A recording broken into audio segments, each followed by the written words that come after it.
Je me suis mis à côté de moi qui avait 20 ans de moins.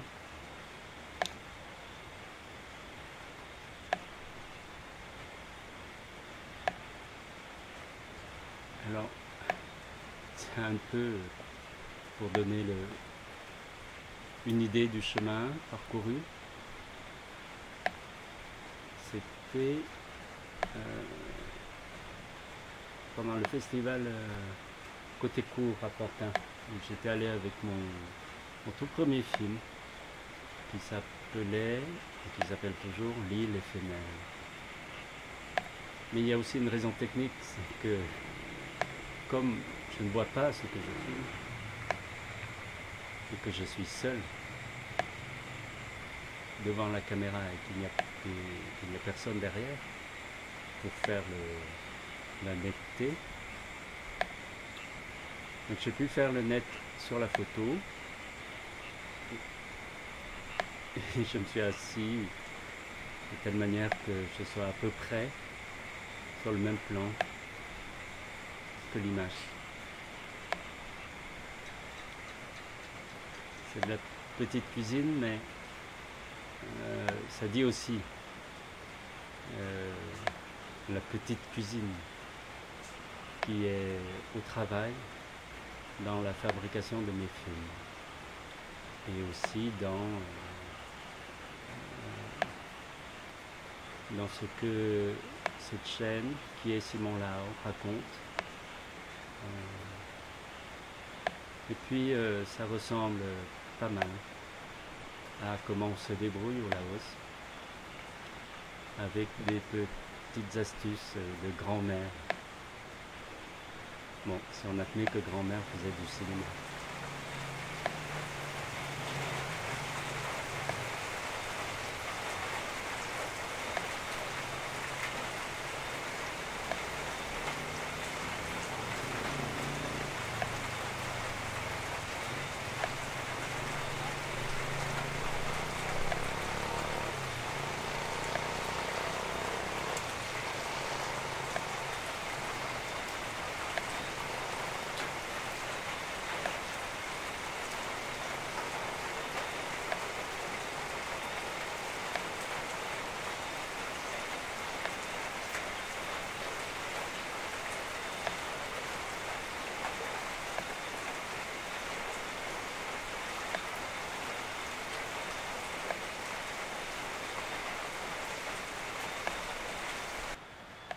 On verra ce que ça nous réserve. J'ai envie de me faire plaisir et puis de faire découvrir aux gens qui s'intéressent au Laos, de près ou de loin, ou juste comme ça, au hasard de leur pérégrination virtuelle sur Internet. Il y a tellement de choses à découvrir. C'est vrai que j'ai l'envie d'aller filmer au marché à côté de chez moi. C'est un immense marché qui grouille de vie.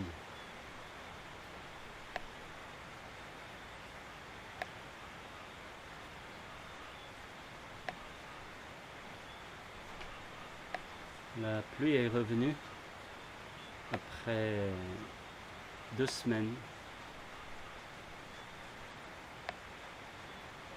sans pluie, durant lesquelles la chaleur est montée, et ça fait du bien. Ça fait partie du charme de la saison des pluies, qui rend le pays, enfin surtout les routes, impraticables, mais qui sublime les paysages. Et puis c'est la saison où on peut voir la couleur de la végétation.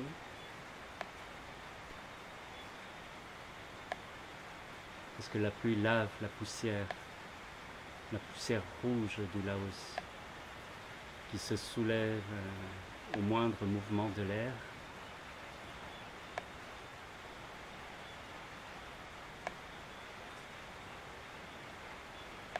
De sorte que en janvier par exemple, et surtout en mars, avril, quand il ne tombe pas une goutte de pluie,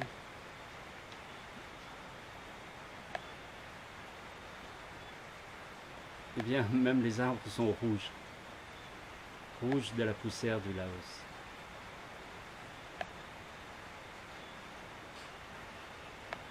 Alors c'est pas toujours facile d'aller filmer quand il pleut.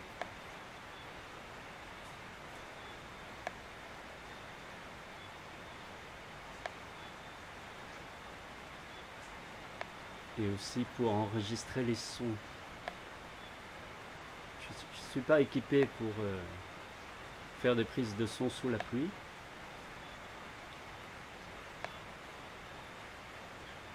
Je ne pourrais pas enregistrer la pluie avec un parapluie par exemple. Parce qu'alors on entendrait les gouttes sur le parapluie.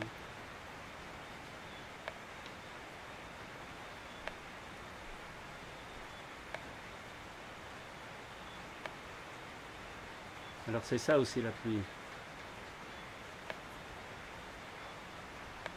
Elle fait entendre les matériaux dont sont faits les bâtiments, les maisons.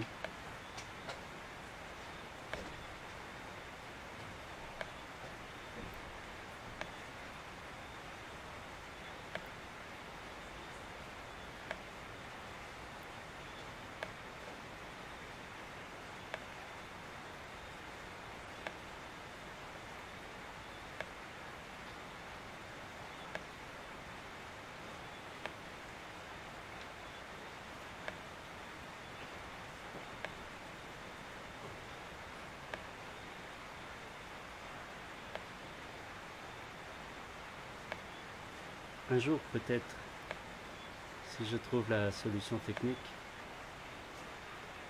j'irai filmer dans une forêt, sachant que je suis tout seul. Ce sera un vrai défi.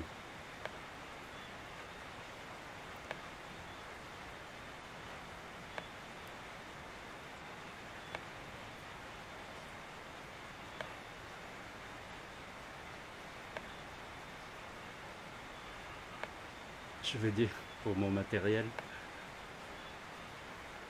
caméra d'un côté, magnétophone de l'autre, avec tous les accessoires. Et d'ailleurs, les accessoires coûtent beaucoup plus cher que les caméras et les magnétophones. Je parle des objectifs et des microphones.